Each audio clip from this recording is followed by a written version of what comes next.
நாம் வந்து already generalisation அப்படிங்கிற அந்த ஜெனரல் அப்படிங்கிறது ஒரு பாயிண்ட் ஆஃப் வியூவில் பார்த்துட்டு இருந்தோம். இப்போ இன்னைக்கு அடுத்த ஒரு ஸ்டெப்புக்குள்ளே வரோம். இதுவும் வந்து ஒரு சூப்பரான ஒரு ஏரியா தான் இது. ஸ்பெஷலைசேஷன், அதாவது லிங்குவிஸ்டிக்ஸ்லேயும் சரி, இந்த லாங்குவேஜ் டெவலப்மெண்ட்டில் இருக்கக்கூடிய வேர்ட்ஸ் எல்லாம் நீங்கள் தெரிஞ்சுக்க வேண்டிய ஒரு இடத்துல ஜெனரலைசேஷன், ஸ்பெஷலைசேஷன், இதுக்கப்புறம் இன்னும் எக்ஸ்டென்ஷன் எல்லாம் இருக்குது. ஜெனரலைசேஷனை பொறுத்த வரைக்கும் நீங்கள் ஒரே ஒரு விஷயத்தை தெரிஞ்சுக்கணும். அதாவது ஒரு ப்ராப்பர் நவுன் அப்படிங்கிறது காமன் நவுனாக பார்க்க முடியும் ஜெனரலைசேஷனில். இதை நீங்கள் மைண்டில் வச்சுக்கிட்டே இருக்கணும். ரீகாலாக நீங்கள் எடுத்துக்கங்க. ஆல்ரெடி நம்ம ஜெனரலைசேஷன் வந்து முடிச்சிட்டோம். அந்த அதனுடைய தொடர்ச்சியை தான் நம்ம பார்க்க போகிறோம். அதை வந்து கொஞ்சம் ரீகாலாக எடுத்துக்கணும். அதாவது ஃபார் எக்ஸாம்பிள், நம்ம ஆல்ரெடி ஒரு வேர்டு உங்களுக்கு ஒன்று இன்ட்ரடியூஸ் பண்ணியிருந்தேன். அந்த வேர்டு என்ன அப்படின்னா பாக்ஸ் அப்படிங்கிற வேர்டு சொல்லியிருந்தோம். இந்த பாக்ஸ் அப்படிங்கிறது ஆரம்ப காலத்தில் இது எதை குறித்தது? ட்ரீ அப்படிங்கிறத மென்ஷன் பண்ணுச்சு. இதை இப்போ போய் நம்ம யாராச்சும் படிக்கிற குழந்தைகிட்ட சொன்னோம்னா நம்ப மாட்டாங்க. ஏன்னா அந்த பாக்ஸ்னாலே பாக்ஸ் தானே, ஏன்னா அதுதான் வந்து பார்த்தீங்கன்னா எங்களுக்கு பழகிருக்கு. ஸோ இப்போ ஆரம்ப காலத்தில் பாக்ஸ் அப்படிங்கிறது ட்ரீயை குறித்தது. ஸோ பிற்காலத்தில் இந்த ட்ரீ இந்த இடத்துல நீங்கள் எடுத்துக்கலாம். இந்த ஆரம்ப காலத்தில் பாக்ஸ் அப்படிங்கிறது ட்ரீயை குறிக்குது. இப்போ இங்கே எப்படி இருக்குதுன்னா, இது ஒரு பர்டிகுலர் நவுனாக இருந்துச்சு. இப்போ இந்த பாக்ஸ் அப்படிங்கிறது என்னவா மாறிடுச்சுன்னா காமன் நவுனாக மாறிடுச்சு. அது எந்த பாக்ஸாக வேணா இருக்கலாம், ஏதாவது ஒரு பாக்ஸாக மென்ஷன் பண்ணலாம். அது எந்த மெட்டீரியலில் வேணால் ஆயிருக்கலாம் அப்படிங்கிறத காமனாக மென்ஷன் பண்ணிருச்சு. இதுதான் வந்து பார்த்துட்டா நீங்கள் ஜெனரலைசேஷனில் பார்த்த விஷயம். இந்த ஸ்பெஷலைசேஷனில் சினேனியம்ஸ் அதிகமாக இருக்கும். அதை தான் நம்ம வந்து பார்க்க போகிறோம். ஒரு வார்த்தைக்கு இன்னொரு வேர்டு அப்படிங்கிறது இருக்கும், அது சினேனியம்ஸாக இருக்கும். ஆனால் நம்மளால் ஏற்றுக்க முடியாது சில நேரங்களில். என்னப்பா இந்த வார்த்தைக்கு இந்த வார்த்தைக்கு சம்மந்தமே இல்லை, இது வந்து சினேனியம்ஸாக காட்டுதே அப்படிங்கிற மாதிரி இருக்கும். ஸோ அதனால் இதனுடைய எக்ஸாம்பிள்ஸோடு நம்ம இதை பார்த்தா மட்டும்தான் இந்த இடம் வந்து உங்களுக்கு புரியும். நிறைய ஒரு ஹிஸ்டாரிக்கல் ஃபேக்ட்ஸ் எல்லாமே இதுக்குள்ளே இருக்குது, அதையும் சேர்த்து நம்ம வந்து பார்ப்போம். ஓகே. ஸ்பெஷலைசேஷன். இந்த ஸ்பெஷலைசேஷனை கம்பேர் பண்ணும்போது ஜெனரலைசேஷனை விடவும் அதிகமாக இருக்கும். மோர் ஃப்ரீக்வெண்ட் தேன் ஜெனரலைசேஷன். ஜெனரலைசேஷனில் நடக்கக்கூடிய மாற்றங்களை விடவும் இந்த ஸ்பெஷலைசேஷனில் அடிக்கடி இதில் வந்து பார்த்துருக்கிறதுக்கான வாய்ப்புகள் இருக்குது அப்படிங்கிறாங்க. ஸோ இந்த ஸ்பெஷலைசேஷன் ஆர் ரெஸ்ட்ரிக்ஷன் அப்படிங்கிறதுல இதை புரிஞ்சுக்கணும் அப்படிங்கிறது தான். இங்கே என்ன ரெஸ்ட்ரிக்ஷன் அப்படிங்கிறதும் என்ன ஸ்பெஷலைசேஷன் அப்படிங்கிறதும் நீங்கள் எண்ட் ஆஃப் த பார்ட்டில் இதை பார்க்க போகிறோம். குறிப்பாக இந்த ஸ்பெஷலைசேஷன் முடிகிறப்போ இதை நீங்கள் தெரிஞ்சுக்கலாம். அதுக்கு சில எக்ஸாம்பிள்ஸ் எல்லாம் கொடுக்குறேன். ஓகே. இப்போ நம்ம வந்து நிறையா எக்ஸாம்பிள்ஸ் இருக்குது, அது ஒன் பை ஒன்னாக எல்லாத்தையும் நம்ம வந்து பார்ப்போம். When in the Middle English period, Middle English பீரியடாக இருக்கும்போது இருந்தே the absorption of considerable Norman French elements and in later, அதாவது லேட்டர் அப்படிங்கிறது எதை குறிக்குது? மிடில் இங்கிலீஷுக்கு அப்புறமா at the time of Renaissance. இப்போ இங்கே ரெண்டு விஷயத்தை புரிஞ்சுக்கணும். இங்கே நீங்கள் ஸ்பெஷலைசேஷனுக்குள்ளே என்ட்ரு ஆகும்போது ரெண்டு விஷயத்தை தெரிஞ்சுக்கணும். ஒன்று மிடில் இங்கிலீஷ் பீரியடாக இருக்கிற சமயம், அதாவது குறிப்பாக நார்மன் ஃப்ரெஞ்ச் எலிமெண்ட்ஸ். ரெண்டாவது ரெனேசான்ஸ். நல்லா புரிஞ்சுக்கணும், ஓல்டு இங்கிலீஷ்க்கு அப்புறம் தான் மிடில் இங்கிலீஷ். இந்த ரெண்டு விஷயத்தில் வந்து பார்த்தோன்னா இந்த ஸ்பெஷலைசேஷன் வேர்ட்ஸை பார்க்க முடியுது அப்படிங்கிறது தான். இது எதுக்காகனா இந்த பீரியட் தான் வந்து பார்த்தீங்கன்னா முக்கியமான ஒரு காரணமாக இருக்குது. வேர்ட்ஸை வந்து பார்த்தீங்கன்னா அங்கே வந்து ஒரு மிக்சடு வேர்ட்ஸாக மாறினதுக்கு காரணம் இந்த நார்மன் ஃப்ரெஞ்ச் எலிமெண்ட்ஸ், அதற்கப்புறம் அது ரினைசன்ஸ். இது ரெண்டுக்கு இருக்கிற தொடர்பு இப்போ நான் மட்டும்தான் பேச போகிறேன். நீங்கள் வேறு எங்கேயும் இதை கேட்டிருக்க மாட்டீங்க. இப்போ சொல்லக்கூடிய விஷயத்தை நீங்கள் கரெக்டாக மேட்ச் பண்ண முடியும். நீங்களே ஃபைனலாக இதை என்ன சொல்லுவீங்க அப்படின்னா, ஆமாம் இது கரெக்டு, இதுதான் இப்படி தான் நடந்திருக்கும் அப்படிங்கிற மாதிரி தான் இருக்கும். ஸோ அதனால் உங்களுக்கு நார்மன் ஃப்ரெஞ்ச் அந்த நார்மன் கான்குவெஸ்ட்னால 1066 நடந்த ஒரு முக்கியமான நிகழ்வு தான் சொல்லுவாங்க. அதற்கு பின்னால் என்ன நடந்துச்சு அப்படிங்கிற லாங்குவேஜ் எப்படி மிக்சட் ஆயிடுச்சுங்கிற வரைக்கும் சொல்லியிருப்பாங்க. அந்த நார்மன் ஃப்ரெஞ்ச், அதாவது நார்மன் கான்குவெஸ்ட்டுக்கும் ரெனேசான்ஸ்க்கு எப்படி தொடர்பாச்சு இந்த லாங்குவேஜ் வழியா அப்படிங்கிறத நான் உங்களுக்கு வந்து எக்ஸ்பிளைன் பண்ண போகிறேன். நீங்கள் கரெக்டாக கேப்ச் பண்ணிக்கணும். ஓகே. இப்போ நாம் வந்து ஒரு ஹிஸ்ட்ரிக்குள்ளே உள்ள என்ட்ராகிறோம். இந்த ஹிஸ்ட்ரிக்குள்ளே போகும்போது இதில் முக்கியமான ஒரு இயர், பல முறை கேள்வி வந்த ஒரு ஒரு இடம் அப்படின்னா நார்மன் கான்குவெஸ்ட்டை பற்றி பல முறை கேள்வி வந்திருக்குது. அதுலேயும் அந்த நார்மன் கான்குவெஸ்ட் அப்படிங்கிற அந்த இயர் தான், எப்பொழுது நார்மன் கான்குவெஸ்ட் அப்படிங்கிறது தான் கொஸ்டின் பலமுறை வந்திருக்குது. 1066 இந்த டைமில் நடந்த ஒரு முக்கியமான நிகழ்வு தான் இந்த நார்மன் கான்குவெஸ்ட். இந்த நார்மன் கான்குவெஸ்ட் அதில் 1066 என்ன நடந்துச்சு அப்படின்னா, இதில் நீங்கள் வந்து பார்த்தோன்னா 2 நபரை நீங்கள் எடுத்துக்கணும். ஒன்று வில்லியம், வில்லியம் த கான்குவர். இன்னொருத்தர் கிங் ஹெரால்ட். இவங்க 2 நபரை எடுத்துக்கணும். William conqueror, king Harold. இந்த வில்லியம் கான்குரர் அப்படிங்கிறவர் தான் இவர் யார் அப்படின்னா டியூக் ஆஃப் நார்மண்டி. இவர் வந்து பிரெஞ்சு. இவர் வந்து இங்கிலாந்தில் இருக்கிறவர். இங்கிலீஷ் பீப்புள், இவர் பிரெஞ்சு பீப்புள். ஓகே. இந்த கிங் ஹார்லாட் இவர் இங்கிலீஷில் இருக்கிறவர், இவர் பிரெஞ்சில் இருக்கிறவர் வில்லியம் கான்குரர். இந்த 1066 இது பெரிய ஹிஸ்ட்ரி இருக்குது, பின்னால் நிறைய ஹிஸ்ட்ரி நடந்துச்சு. இந்த 1066 அப்படிங்கிறது முக்கியமான ஒரு இந்த டைமில் என்ன அப்படின்னா இந்த பேட்டில் ஆஃப் ஹேஸ்டிங்ஸ் அப்படிங்கிற இடத்துல ஃபைட் நடக்குது, சண்டை. இவங்க 2 இடத்துக்கும் இடையில சண்டை நடக்குது, பேட்டில் ஆஃப் ஹேஸ்டிங்ஸ். இந்த பேட்டில் ஆஃப் ஹேஸ்டிங்ஸ் நடந்த ஆண்டு தான் 1066. இந்த சண்டையில் வில்லியம் கான்குரர் வந்து பார்த்தீங்கன்னா வின் ஆயிடுறாரு, கிங் ஹெரால்டு டிஃபீட் ஆயிடுறாரு. ஸோ கிங் ஹெரால்டை தோற்கடிச்சு வில்லியம் த கான்குரர் அரியாசனத்துக்கு வரார். ஸோ இப்போ இந்த பிரெஞ்சாக இருக்கக்கூடிய இந்த வில்லியம் கான்குரர் இப்போ என்னவா மாறுறார் அப்படின்னா கிங் ஆஃப் இங்கிலாந்து தான் மாறுறார். இப்போ இது வரைக்கும் வில்லியம் கான்குரர் அப்படிங்கிறவர் பிரெஞ்சில் இருந்தவர் தான். இப்போ எங்கே ஆயிட்டாரு? கிங் ஹெரால்டை தோற்கடிச்சதுனால இங்கிலாந்தினுடைய கிங்காக மாறிட்டார். இப்போ இவர் பிரெஞ்சில் இருந்து இங்கிலாந்துக்கு வந்தாச்சு. ஸோ இங்கே தான் வந்து பார்த்தோன்னா அந்த நார்மன் கான்குவஸ்டினுடைய முக்கியமான நம்ம வந்து லிட்ரேச்சர்லையும் சரி லிங்குவிஸ்டிக்லேயும் கற்றுக்கக்கூடிய இடம் அப்படிங்கிறது இங்கே தான் வந்து நீங்கள் தெரிஞ்சிக்க வேண்டிய ஒரு முக்கியமான விஷயம். நார்மன் கான்குவஸ்ட் அப்படிங்கிறது ஒரு ஹிஸ்டாரிக்கலில் ஒரு இயர். அது வந்து 1066 நடந்தது, இவங்க 2 இடத்துக்கு சண்டை நடந்துச்சு அப்படிங்கிறத தாண்டி அது எதனால் அந்த முக்கியத்துவம் லாங்குவேஜில் அப்படிங்கிறதுல நீங்கள் புரிஞ்சுக்கணும். இங்கே இந்த வில்லியம் கான்குரர் அப்படிங்கிறவர் இவர் பேசக்கூடிய மொழி எப்படி என்ன அப்படின்னா ஓல்டு நார்மன். இந்த பீப்புள் எல்லாம் இந்த வில்லியம் கான்குரர் இவங்கெல்லாம் பேசிக்கிட்டு இருக்கிற மொழி எது? Old Norman. Old Norman. அதே மாதிரி இந்த கிங் ஹெரால்டு இவங்கெல்லாம் பேசிக்கிறது என்ன அப்படின்னா ஓல்டு இங்கிலீஷ். அப்போ இங்கிலாந்தில் இந்த டைமில் கிங் ஹெரால்டு இருந்து இந்த டைமில் பேசிக்கிட்டு இருந்த மொழி ஓல்டு இங்கிலீஷ் பேசிகிட்டு இருந்தாங்க. இதே சமயத்தில் இந்த 1066 போது வில்லியம் கான்குரர் பிரெஞ்சில் இருக்கும்போது அவங்க பேசிக்கிட்டு இருந்த மொழி ஓல்டு நார்மன். இதை தான் அவங்க வந்து பேசிக்கிட்டு இருந்தது. ஸோ இது வந்து பிரெஞ்சில் இருக்கக்கூடிய ஒரு டைலக்ட். ஓல்டு இங்கிலீஷுங்கிறது இங்கிலாந்தில் இருக்கக்கூடிய ஒரு டைலக்ட், நல்லா புரிஞ்சுக்கணும். ஓல்டு இங்கிலீஷ் இங்கிலாந்தில் இருந்த டைலக்ட், ஓல்டு நார்மன் அப்படிங்கிறது பிரெஞ்சில் இருந்து டைலக்ட். சரி, இப்போ William the conqueror our win ஆனதுனால இப்போ இங்கிலாந்துக்குள்ளே வந்துட்டார். இப்போ இங்கிலாந்துக்குள்ளே வந்த உடனே அவர் ஆட்சி மொழி என்ன ஆகுது அப்படிங்கிறது தான் இங்கே நீங்கள் தெரிஞ்சுக்கணும். ஒன்றும் இல்லை, இப்போ நாம் வந்து இந்தியாவை நீங்கள் எடுத்துக்காங்க. ஆங்கிலேயர்கள் இந்தியாவுக்குள்ளே வந்தபோது அவங்க இந்தியாவுக்குள்ளே வந்தது பின்பும் கூட அவங்க என்ன பண்ணிட்டு இருக்கிறாங்க? ஆங்கில மொழியை தான் பயன்படுத்துகிறாங்க. அங்கே வந்து கோர்ட்டில் நடக்கிற ஒவ்வொரு வாதங்களும் ஆங்கிலத்தில் தான் இருந்துச்சு, சட்டங்கள் தீட்டினதும் ஆங்கிலத்தில் தான் இருந்துச்சு. ஸோ இன்னும் சொல்ல போனால் இன்றைக்கி இருக்கக்கூடிய அந்த சுப்ரீம் கோர்ட்டு அப்படிங்கிற பவரே இங்கிலாந்தில் தான் இருக்கும். அப்போ இந்தியாவில் வந்து பார்த்தீங்கன்னா சுப்ரீம் கோர்ட்டுங்கிறதே இல்லை.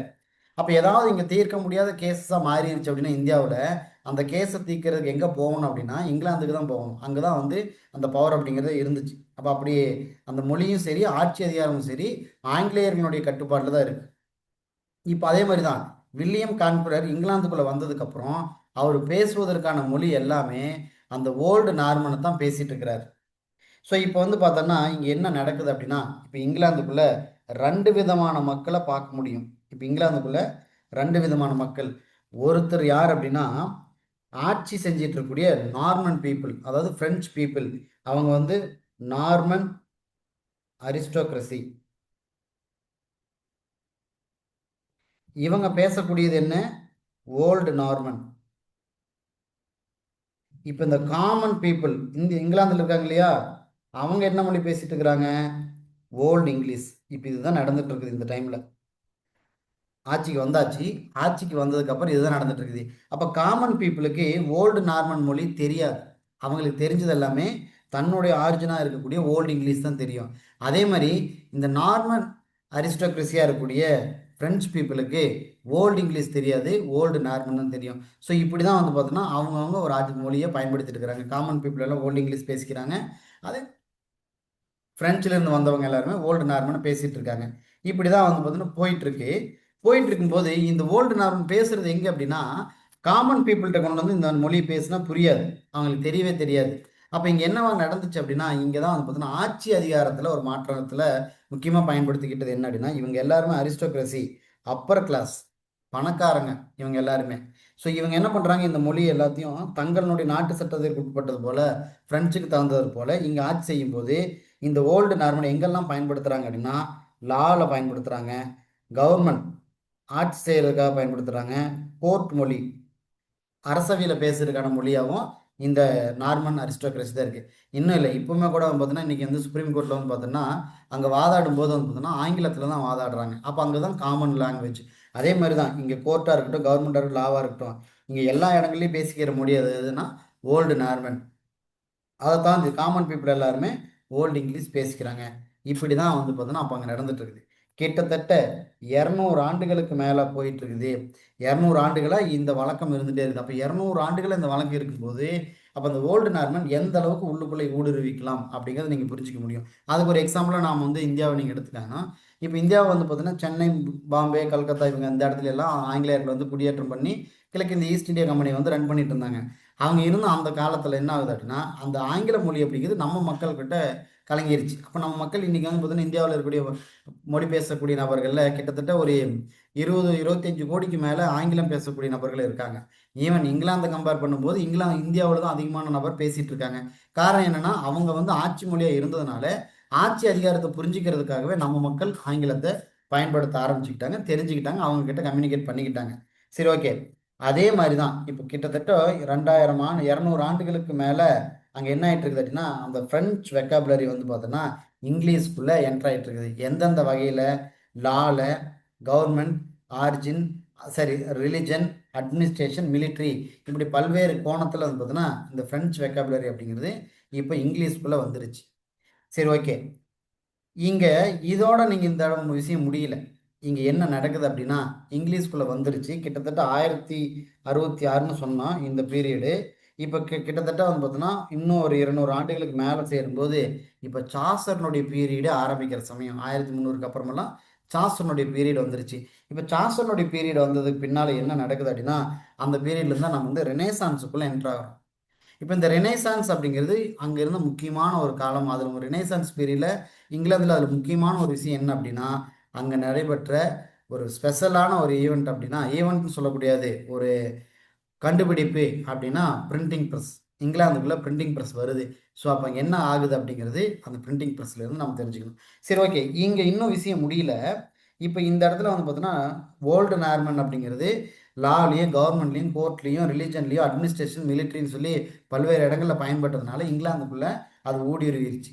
இப்போ ஊடுருவினதுனால என்ன ஆகுது அப்படின்னா இந்த இங்கிலீஷ் இருக்கு இல்லையா, இது இங்கிலீஷ் அப்படிங்கிறது சிம்பிளிஃபைடு கிராமர் வந்து ரொம்ப சிம்பிளிஃபைடாக மாறிடுச்சு. ஓல்டு இங்கிலீஷில் கிராமர் வந்து கஷ்டமாக இருக்கும். இப்போ கிராமர் அப்படிங்கிறது எப்படி இருக்குது, சிம்பிளிஃபைடாக இருக்குது. இந்த கலப்படம் ஏற்பட்டதுக்கப்புறம் சப்ஜெக்டு, வெர்பு, இந்த பேட்டர்ன் கரெக்டாக அமைஞ்சிருச்சு. இதற்கு முன்னாடி ஓல்டு இங்கிலீஷில் இந்த பேட்டர்னில் இருக்கவே இருக்காது. ஸோ இப்போ இது என்ன போச்சு, இங்கிலீஷ் அப்படிங்கிறது ரொம்ப சிம்பிளிஃபைடான மொழியாக இப்போ மாறி இருக்குது. அதே மாதிரி சினேனியம்ஸ் நிறையா டெவலப் ஆகிட்டு இருந்துச்சு. அதுக்கு வந்து பார்த்தோன்னா நம்ம ரெனேசான்ஸ்குள்ளே போகும்போது அதை பற்றி நீங்கள் கண்டிப்பாக தெரிஞ்சுக்கணும். சரி, இப்போ இந்த ரெனேசான்ஸில் என்ன நடக்குது அப்படிங்கிறதுல நீங்கள் தெரிஞ்சுக்க வேண்டிய ஒரு விஷயம் என்ன அப்படின்னா ஷேக்ஸ்பியர் வந்தாச்சு, மார்லோ வந்தாச்சு, கிறிஸ்டோபர் மார்லோ இருக்கிறாரு. இந்த மாதிரி நிறையா ரைட்டர்ஸ் வந்து உள்ளே வந்துட்டாங்க. இவங்க எல்லாரும் என்ன பண்ணுறாங்க, தன்னுடைய பாங்குக்கு அவங்க வந்து பல்வேறு இடத்துல படித்த புத்தகங்கள் எல்லாத்தையும் எடுத்துகிட்டு வந்து அந்த வார்த்தைகள் எல்லாம் இங்கேயும் பயன்படுத்த ஆரம்பிச்சிட்டு இருக்கிறாங்க. குறிப்பாக அந்த ரெனேசான்ஸ் பீரியடை நம்ம எப்படி சொல்லணும் அப்படின்னா இது வந்து பார்த்தோன்னா எலிசபெத்தன் பீரியட்லேருந்து நம்ம பார்க்க முடியும். அதற்கு முன்னாடியே இருக்கும். இந்த ரெனேசான்ஸ் அப்படிங்கிறது லேட் 15th செஞ்சுரி, இதிலிருந்து இயர்லி 17th செஞ்சுரி, இந்த பீரியடை நம்ம ரெனேசான்ஸ் பீரியட்னு சொல்லுவோம். இந்த 17th இயர்லி 17th செஞ்சுரியெல்லாம் பார்த்தீங்கன்னு வச்சுங்களேன், ஜேம்ஸ் எல்லாம் இருக்கிறாரு. அவரெல்லாம் போனதுக்கப்புறம் அதுக்கப்புறம் காமன்வெல்த் வருது. அதுக்கப்புறம் பெரிய வந்து மாற்றங்கள்லாம் நடக்க ஆரம்பிச்சிருச்சு. அப்போ இந்த பீரியடுக்குள்ளே தான் வந்து யார் யாரெல்லாம் இருக்கிறான், ஷேக்ஸ்பியர் இருக்கிறாரு, ஸ்பென்சர் இருக்கிறாரு, மார்லோ இருக்கிறாங்க. ஸோ இந்த டைமில் என்ன ஆகுது அப்படின்னா இப்போ ஒன்றும் இல்லை, சாசர்னுடைய ஒர்க்கெல்லாம் எடுத்துக்கிட்டிங்கன்னா உங்களுக்கு என்ன தோணும் அப்படின்னா சாசர்னுடைய ஒர்க் எல்லாமே அவர் சில ஒர்க்குகள்லாம் எங்கேருந்து எடுக்கிறாரு, ஒரு ஃப்ரெஞ்சில் இருந்தோ லத்தீன்ல இருந்தோ அதை படித்து அங்கேருந்து எடுத்துகிட்டு வந்தார். ஈவன் ஷேக்ஸ்பியரை நீங்கள் எடுத்துக்கிட்டால் கூட அவர் எழுதின சில பிளே கூட மற்ற இடங்களில் படித்தது அங்கே இருக்கிற விஷயத்தை எடுத்து தன்னுடைய பிளேவில் பயன்படுத்தினார். அப்போ வார்த்தைகளும் அங்கேருந்தே எடுத்துக்கிட்டார் அப்படிங்கிறது புரிஞ்சுக்கணும். ஸோ அப்போ இங்கே என்ன நடந்திருக்கும் அப்படின்னா, ஒரு கிளாசிக்கல் லேர்னிங் அப்படிங்கிறது நடந்திருக்கு, லேர்னிங் நடக்குது. ஏன்னா ஷேக்ஸ்பியர் மூலியமாகவும் ஸ்பென்சர் மூலியமாகவும் மார்லோ மூலியம் சாசர் மூலியமாகவும் அவங்க வந்து பழைய கிளாசிக்கல் மொழியில் இருக்கக்கூடிய விஷயத்தை படிச்சது அதை எங்கே கொண்டு வராங்க, இங்கிலாந்துக்குள்ளே கொண்டு வராங்க. அதாவது கிரீக்கு லத்தீன் இதெல்லாம் உள்ளே வருது. ஆல்ரெடி ஃப்ரெஞ்சு உள்ள வந்துருச்சு. இப்போ கிரீக் லத்தீன் எல்லாமே இந்த ரைட்டர்ஸ் வழியாக வந்துட்டு இருக்குது. குறிப்பாக வந்து பார்த்தோன்னா எலிசபெத்தன் பீரியடெல்லாம் வந்து பார்த்தோன்னா இது ஒரு முக்கியமான ஒரு பீரியடாக நம்ம எடுத்துக்கணும். இந்த கிரீக் அண்ட் லத்தீன் வர சமயங்கள் எல்லாம் எலிசபெத்தன் பீரியடில் அது வந்து நடந்த ஒரு முக்கியமான மாற்றம். ஏன்னா நீங்களே உங்களுக்கே தெரியும், ஷேக்ஸ்பியரே வந்து பார்த்தோன்னா லாத்தின் அண்ட் கிரீக் படித்தவர் தான் அப்படிங்கிறது உங்களுக்கே தெரியும். சரி, ஓகே. இப்போ இங்கே நீங்கள் இன்னொரு விஷயத்தை புரிஞ்சுக்கணும். இப்போது ஃப்ரெஞ்சு ஆல்ரெடி இருக்குது, இப்போது க்ரீக்கு லாத்தின் எல்லாம் உள்ளே வந்துடுச்சு. இப்போ இந்த மொழிகளும் உள்ளே வந்துடுது. பட் ஆனால் இப்போ வரைக்கும் இந்த டாமினேட் மொழி அப்படிங்கிறதுல இங்கிலீஷ் அப்படிங்கிறது இருக்குது. ஏன்னா அதுதான் காமன் பீப்புளுடைய லாங்குவேஜ். இதெல்லாம் வந்து பார்த்தீங்கன்னா அரிஸ்டோக்ரஸினால தான் இது புரிஞ்சிக்க முடியும். ஒன்றும் இல்லை, இப்போ ஒரு கடையில் போய் நின்று ஒரு சாதாரண ஒரு பெட்டி கடையில் போய் அங்கே பிஸ்கெட்னு சொல்லி கேட்குறதுக்கும் குக்கீஸ்னு சொல்லி கேட்குறதுக்கும் வித்தியாசம் இருக்குது. ரெண்டுக்கும் ஒரே பொருள் தான். பிஸ்கெட்னு சொல்லி கேட்டால் அவன் வந்து சிம்பிளாக பார்ப்பான். அதே குக்கீஸ் கொடுன்னு கேட்டால் அவன் வந்து ரொம்ப ஏதோ படித்தவனாட்டு இருக்கே அப்படிங்கிற பார்வையில் தான் பார்ப்பார் அந்த கடைக்காரர். ஏன்னா பிஸ்கெட்டுங்கிறது அவருக்கு பழக்கப்பட்ட காமன் வேர்டு. அதே குக்கி அப்படிங்கிறது அது வந்து பார்த்தோன்னா இந்த பிரிட்டிஷிக்ஸ் அமெரிக்கன் இங்கிலீஷ் பார்வையில் பார்க்கறதுனால அது அவருக்கு பழக்கப்படாது. பட் ஆனால் அதை கேட்கும்போது ஓ என்னடா விஷயம் தெரிஞ்சவனாட்டு இருக்கே அப்படிங்கிற மாதிரி பார்ப்பாங்க. ஸோ சேம் கான்செப்ட் தான். இப்போ கிரீக்கு லத்தீன் ஃப்ரெஞ்ச் எல்லாம் யாருனால புரிஞ்சிக்க முடியும்னா பணக்காரங்கள் அரிஸ்டோக்ரஸினால தான் புரிஞ்சிக்க முடியும். காமன் பீப்புளுக்கு வந்து பார்த்தீங்கன்னா தெரிஞ்சது எல்லாமே அந்த இங்கிலீஷ் தாண்டி வந்துட்டு இருக்கிற விஷயங்கள் மட்டும்தான் இருந்துச்சு. சரி, ஓகே. இப்போ என்ன ஆகுது அப்படின்னா, இந்த நார்மன் ஃப்ரெஞ்சில் ஆல்ரெடி நடந்துச்சு இல்லையா, நார்மன் ஃப்ரெஞ்ச் வேர்ட்ஸு இது எல்லாமே எம்பட் ஆயிருச்சு, இணைஞ்சிருச்சு. எதோட? இங்கிலீஷ் மொழியோட இணைஞ்சிருச்சு. இப்போ இந்த வார்த்தைகள் எல்லாம் திரும்ப திரும்ப பயன்படுத்திட்டதுனால, லாவிலையும் அட்மினிஸ்ட்ரேட்டிவ் பயன்படுத்துறதுனால இப்போ ஆங்கில மொழியோட இது வந்து இணைஞ்சிருது. ஸோ இப்போ இப்போ எப்படி இருக்குது அப்படின்னா, இப்போ ஆங்கில மொழி இட் இஸ் ஸ்டாண்டர்டைஸ்டாக மாறிடுச்சு. இப்போ ஆங்கிலம் தான் ஸ்டாண்டர்டைஸ்டு. இந்த வார்த்தைகள் எல்லாம் வேர்ட்ஸு இணைஞ்சிருச்சு, இங்கிலீஷோட இணைஞ்சிருச்சு. இப்போ ஆங்கிலத்தை தான் இந்த மொழி தான் ஸ்டாண்டர்டைஸ்டு. ஏன்னா இப்போ என்ன பேசினாலும் நார்மல் ஃப்ரெஞ்ச் வேர்ட்ஸ் எல்லாத்துக்கும் பழகிற அளவுக்கு இந்த இடத்துக்கு வந்தாச்சு. ஸோ இப்போ இன்னும் ஸ்டாண்டர்டைஸ் ஆகும்போது இன்னும் அடுத்த லெவல் எப்படி இது ஸ்டாண்டர்டைஸ் ஆகுது அப்படின்னா, மொழி இணைஞ்சதுனால மட்டும் அல்ல, இதுக்கு முக்கியமான ஒரு காரணம் பிரிண்டிங் ப்ரெஸ். 1476 வில்லியம் கேக்ஸ்டன் இவர் கொண்டு வந்த இந்த பிரிண்டிங் ப்ரெஸ் தான் ஒரு முக்கியமானது. ஸோ இப்போ இங்கே என்ன நடக்குது அப்படின்னா, இந்த மக்கள் எல்லாருமே இந்த பிரிண்டிங் ப்ரெஸ்ஸில் அச்சடித்து வரக்கூடிய புத்தகங்களையும் எழுத்துக்களையும் படிக்கிறாங்க. அப்போ ஆல்ரெடி மிங்கிளாகி இருக்கிற வார்த்தைகள் எல்லாருமே இதெல்லாம் இங்கிலீஷில் தான் இருக்க மாட்டிருக்குது அப்படின்னு அவங்க ஸ்டாண்டர்டைஸாக ஃபீல் பண்ண ஆரம்பிச்சிட்டாங்க. இன்றைக்கி நம்ம ஒரு பெஸ்ட் எக்ஸாம்பிளாக சொல்லணும்னா பஸ். இந்த பஸ் அப்படிங்கிற வார்த்தையை பயன்படுத்தணும் அப்படின்னா அது ஒரு இங்கிலீஷ் வேர்டுங்கிறத தாண்டி அது தமிழ்லேயே இருக்கிற மொழின்னு தான் நமக்கு வந்து தோண வச்சிருச்சு. அதே மாதிரி சைக்கிள், சைக்கிள்னு சொன்னால் அது ஆங்கில மொழின்னு சொன்னால் இப்போ நம்ப மாட்டாங்க, அது தமிழ் மொழியில் இருக்கக்கூடிய மொழின்னு தான் ஃபீல் பண்ணுறாங்க. ஏன்னா ஆரம்ப காலத்துலேயே அவங்களுக்கு அந்த வார்த்தைகள் தான் பரிச்சயமாச்சு. நாம் அதுக்கு நுணுக்கமாக போனால் தான் அது பேருந்தும் மிதிவண்டின்னு சொல்ல முடியுமா தவிர, இப்போ ஒரு பாட்டிகிட்ட போய் நீங்கள் கேட்டிங்கன்னா அவங்க சொல்லக்கூடிய பதில் அதே தான். இதெல்லாம் தமிழில் இருக்கிற வார்த்தைகள் தான். ஏன்னா ஸ்டாண்டர்டைஸ் ஆயிடுச்சு. ஸோ இப்போ உங்களுக்கு புரிஞ்சிருக்கும். இப்போ ஆங்கிலத்துக்குள்ளே இந்த வேர்ட்ஸ் எல்லாம் வந்ததுனால நார்மன் ஃப்ரெஞ்சு மட்டும் இல்லை, கிரீக்கு லத்தீன் இது எல்லாமே உள்ளுக்குள்ளே வந்ததுனால இந்த வார்த்தைகள் எல்லாமே பிரிண்டிங் ப்ரெஸ்லேயும் பிரிண்ட் ஆனதுனால இப்போ இதெல்லாம் என்ன ஆயிடுச்சு, ஸ்டாண்டர்டைஸ்டாக மாறிடுச்சு. சரி, ஓகே. இதைத்தான் வந்து பார்த்தீங்கன்னா அந்த ஆத்தர் நமக்கு புரிய வைக்கிறாரு. இந்த ஸ்பெஷலைசேஷனுக்குள்ளே நம்ம இன்னும் என்ட்ரே ஆகலை. அதாவது இந்த மொழிக்குள்ளே எப்படியெல்லாம் அப்சர்ப்ஷன் நடந்துச்சு. ஒன்று மிடில் இங்கிலீஷ் டைமில் நார்மல் ஃப்ரெஞ்ச் எலிமெண்ட்ஸு அப்சர்வ் நடக்குது. பின்னால் வந்த சமயத்தில் ரெனைசான்ஸ் இவைகளெல்லாம்னால ஒன்று ஃப்ரெஞ்ச் இன்ட்ரடியூஸ் ஆச்சு, லாத்தின் வேர்ட்ஸ் எல்லாம் இன்ட்ரடியூஸ் ஆகுது. ஸோ இது வந்து பார்த்தோன்னா எதை குறிக்குது அப்படின்னா நிறையா சினோனிம்ஸ் டெவலப்மெண்ட்டு ஆகிறதுக்கு முக்கியமான காரணமாக மாறிடுச்சு. அதுக்கு ஒரு எக்ஸாம்பிள் சொல்கிறேன் பாருங்க. இப்படி சினோனிம்ஸ் டெவலப்மெண்ட்டுங்கிறது பேசுகிறதுனால இப்போது ஒரு வேர்டு சொல்கிறேன், இது கிங்லி அப்படிங்கணும். இதை இங்கிலீஷில் இருக்கக்கூடிய ஒரு வார்த்தை நம்ம எப்படி சொல்கிறோம், ராஜாவாட்ட வாழ்கிறான் அப்படின்னு சொல்கிறோம். அதுவே இதுக்கு சினோனிம்ஸாக ஃப்ரெஞ்சில் என்ன வேர்டு இருக்குது அப்படின்னா ராயல். அதுவே லாத்தினில் இதுக்கு ஸ்னேனியம்ஸ் என்ன வேர்டு இருக்குன்னா ரீகல். ஸோ இது எல்லாமே ஸ்னேனியம்ஸாக மாறிடுச்சு. ராஜா மாதிரி வாழ்கிறான் அப்படிங்கிற இந்த ஒரு வார்த்தைக்கு நீ இங்கிலீஷில் கிங்லின்னு சொல்லலாம், ஃப்ரெஞ்சில் ராயல்னு சொல்லலாம், லாத்தினில் ரீகல்னு சொல்லலாம். ஸோ அப்போ இங்கே என்ன நடந்திருக்குது, ஸ்னேனியம்ஸ் அப்படிங்கிறது அதிகமாக டெவலப் ஆயிடுச்சு. ஸோ இது வந்து பார்த்தீங்கன்னா ரொம்ப நேச்சுரலாக அது பாட்டுக்கு தன்னுடைய இடத்த ரீச் ஆகிட ஆரம்பிச்சிருச்சு. ஸோ அதே மாதிரி the synonyms to become differentiated one from the other. ஒரு சினேனியம்ஸ் இன்னொன்றுக்கு டிஃப்ரென்ஷியேட் பார்க்க முடியுது.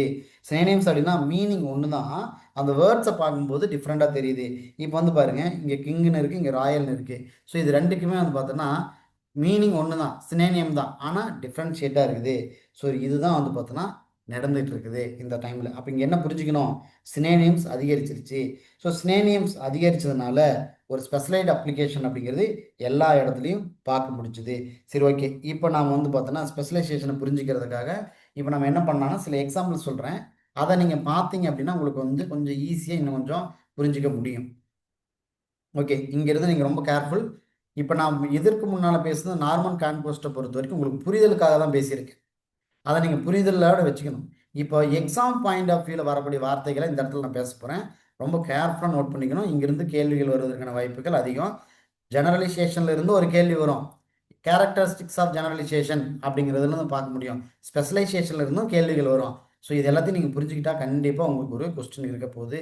ஓகே, அதில் முக்கியமான வார்த்தைகள் எல்லாம் என்னென்ன அப்படின்னு சொல்லி ஒன்று பார்ப்போம். சாசர் பீரியடில் நீங்கள் சாசரனுடைய இது படிச்சீங்க அப்படின்னா அங்கே ஒரு சில வார்த்தைகளை பார்க்க முடியும். அது என்ன வேர்டு அப்படின்னா ஃபவுல். இந்த ஃபவுல் அப்படிங்கிற வார்த்தையை சாசர்னுடைய ஒர்க்கில் படிக்க முடியும். பட் அவர் எதுக்காக இந்த ஃபவுலுங்கிற வார்த்தையை பயன்படுத்தாருனார் அப்படின்னா பேர்டை மென்ஷன் பண்ணுறதுக்காக. அதாவது இன்னைக்கு இருக்கக்கூடிய வார்த்தை பறவையை வந்து பேர்டுன்னு இன்னைக்கு சொல்கிறோம். சாசர் பீரியடில் அது என்னன்னு சொல்லியிருக்கிறாங்க, ஃபவுல் அப்படின்னு சொல்லி பயன்படுத்தியிருக்கிறாரு. அதே மாதிரி சாசர் மட்டும் கிடையில, அந்த ஆத்தரைஸ்ட் வெர்ஷன் ஆஃப் பைபிள் இருக்கு இல்லையா, அந்த பைபிள்லையும் கூட ஃபவுல் அப்படிங்கிற வேர்டு இருக்குது. ஸோ இப்போ ஃபவுல் அப்படிங்கிற வார்த்தை எதை குறிக்குது, பேர்டை குறிக்குது. இன்னைக்கு பேர்டை குறிக்குது, அன்னைக்கு அது பேர்டை குறிக்கல. ஃபர்ஸ்ட் புரிஞ்சுக்கணும். சரி, ஓகே.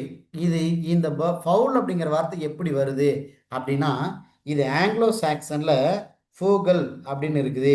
அதே மாதிரி மாடர்ன் ஜெர்மனோடையும் இது வந்து தொடர்புல தான் இருக்குது. ஃபூகல், ஓகல் அப்படிங்கிறது. ஸோ ஓகல் என்னவா மாறி இருக்குது, ஃபூகலாக மாறி இருக்குது. இந்த ஃபூகல் என்னவா மாறி இருக்குது, ஃபவுலாக மாறி இருக்குது. இதை நீங்கள் புரிஞ்சுக்கணும். ஓகல், ஃபூகல், அது ஓகலும் ஃபூகலும் ஒன்றும் இல்லை, சேம் பீரியட் தான். ஜெர்மனில் இருக்கிறீங்க அந்த ஓகல்னு படி சொல்லிட்டு இருப்பாங்க. ஆங்கிலோ சாக்சன் இங்கிலாந்து இருக்கிறீங்க அதை ஃபூகல்னு சொல்லிட்டு இருப்பாங்க. இதை பிற்காலத்தில் என்னவா மாறுது, ஃபவுல்னு சொல்ல ஆரம்பிச்சுட்டாங்க. அதாவது இந்த ப்ரொனன்சியேஷன் மாற மாற அந்த லெட்டர்ஸ்னுடைய ஷேப்ஸும் மாறிட்டே இருந்த ஒரு காலமும் இருந்துச்சு. அப்போ அந்த சாசனுடைய பீரியட்லேயும் அதை பார்க்க முடியுது, பைபிள்லேயும் அதை பார்க்க முடியுது. இப்போ கேள்வி என்ன அப்படின்னா இந்த ஃபூகல் அப்படிங்கிறது எந்த மொழி, ஓகல் அப்படிங்கிறது எந்த மொழி அப்படின்னு கேட்பாங்க. இப்போ ஆங்கிலோ சாக்சன் அப்படிங்கிற டைலாக்டை அதை மென்ஷன் பண்ணோம்.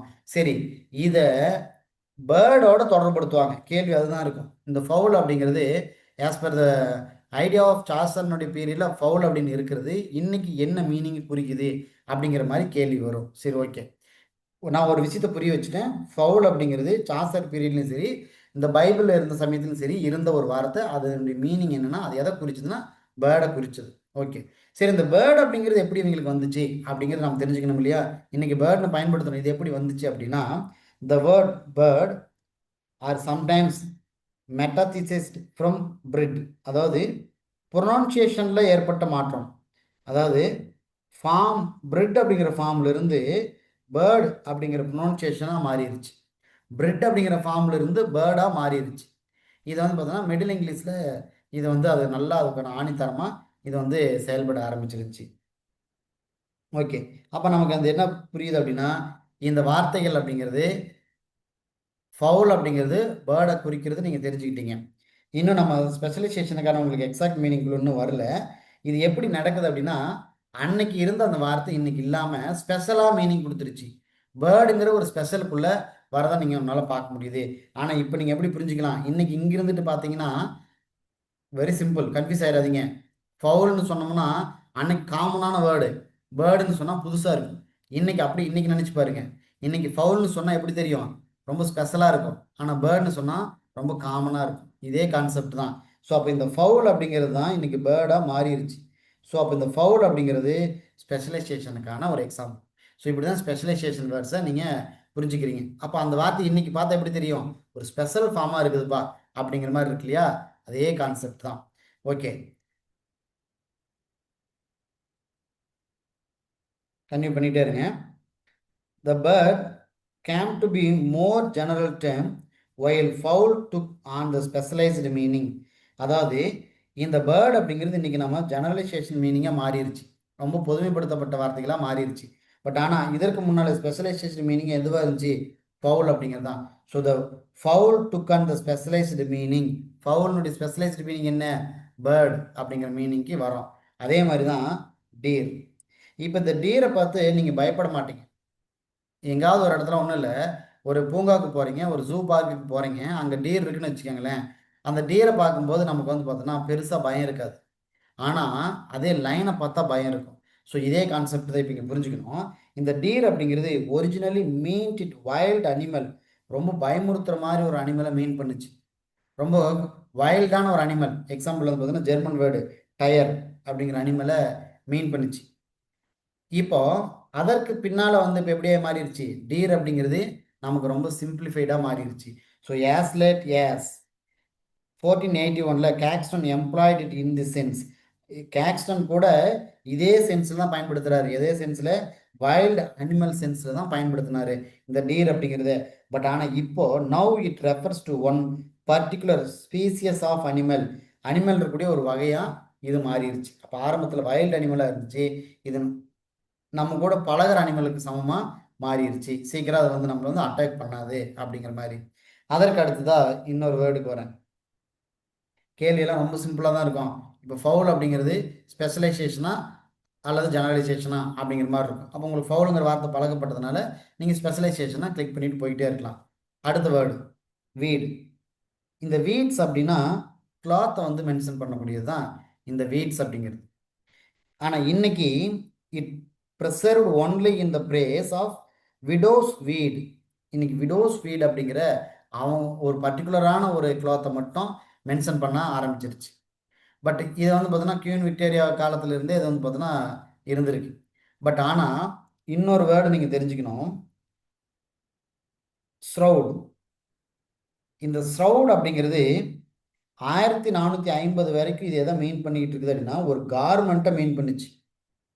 நல்லா புரிஞ்சுக்கணும், இந்த வார்த்தை ரொம்ப முக்கியம். இந்த ஸ்ரவுட் அப்படிங்கிறது 1450 வரைக்குமே எதை மீன் பண்ணுது, ஒரு கார்மெண்ட். எப்படி இந்த கிளாத் சொல்கிறோம் இல்லையோ அந்த மாதிரி ஒரு கார்மெண்ட்டை மீன் பண்ணிட்டு இருந்துச்சு. பட் ஆனால் இப்போ டெத் அண்ட் பரியில் மீன் பண்ண ஆரம்பிச்சிருச்சு.